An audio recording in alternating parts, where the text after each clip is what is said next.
get ready because the end of 2025 is going to be a very interesting time. Welcome to the Freedom Culture. Here at the Freedom Culture, I like to discuss current events in the financial sector, this new digital economy, and also breaking down blockchain technology in the most understandable terms possible. And today, I think I'm gonna cover the good, the bad, and the ugly. Let's start with the good. Well, first off, life is good. Life is good every day.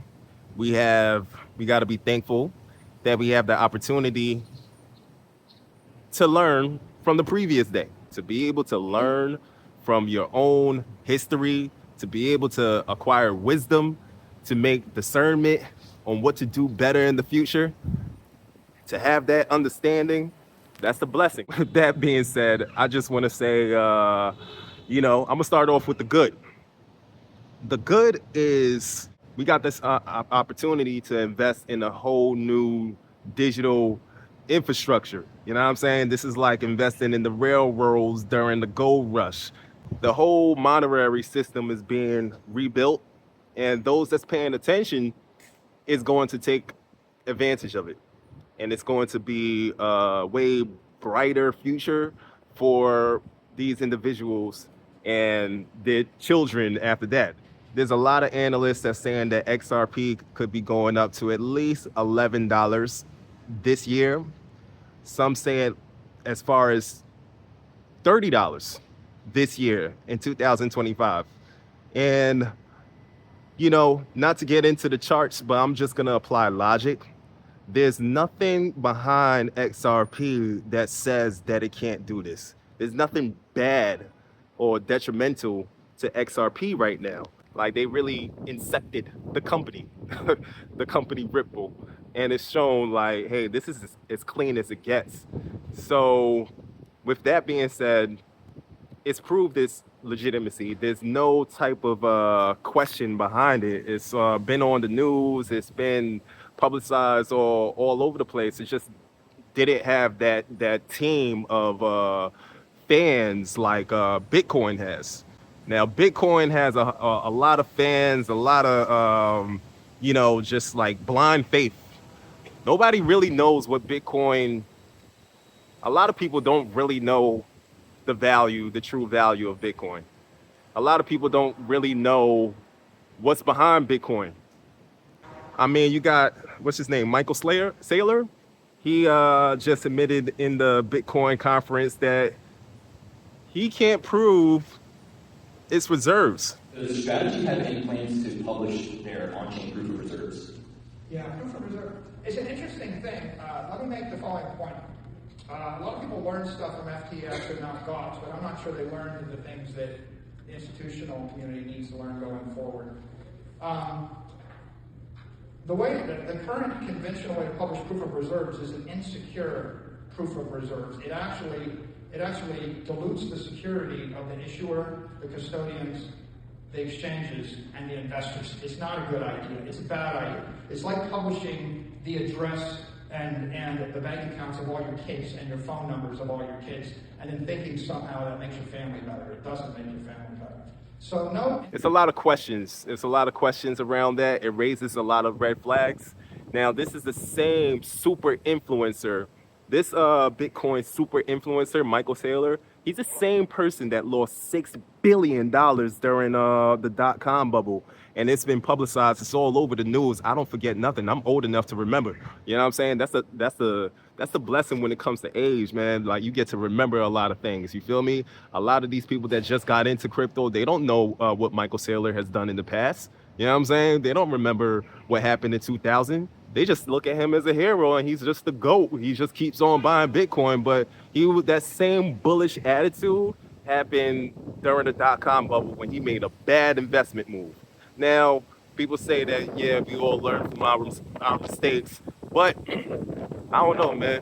Some people just have that muscle to just humiliate themselves. So who knows if he might be that guy again. I just don't like his super toxic bullish energy when it comes to Bitcoin, along with Tether, this obvious elephant in the room. I'm not that type of guy that's gonna let an elephant slide. You know what I'm saying? Like if there's an elephant in the room, I'm gonna keep on mentioning it, even though nobody does. Everybody want to completely dismiss the fact that Tether pumps the price of Bitcoin. You know, like every time that there's a lot of Tether being printed, the price of Bitcoin goes up. I'm not going to comment too much about that because we'll see how this cookie crumbles. I do invest in Bitcoin as well because I take my profit. You feel me? Like I don't treat it like it's gold. It's not gold. And speaking of gold, the price of gold is going up, so that shows a lot of uncertainty in the market. These tariffs that's going on with President Trump, this obvious market manipulation. Every month it's a pump and dump. Every month he's promoting, saying that he's gonna put another tariffs, and then he's saying that he's gonna pause on the tariffs. And every time you say that he's gonna put a tariff on a nation, the market does bad, and then people buy up. The officials, they buy up the market, and then next thing you know, he's gonna put a pause on the tariffs, and then the market goes up. I mean, the man said that, told the American people to buy stocks now or else they'll regret it. It's a lot of market manipulation going on, and this is where we're getting to the ugly. I just covered the good.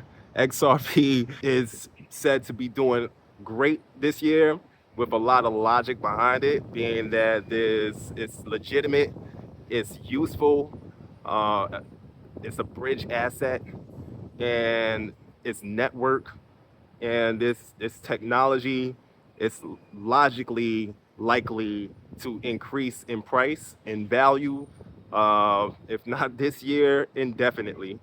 The bad, the blind faith in Bitcoin is very bad. It's very toxic.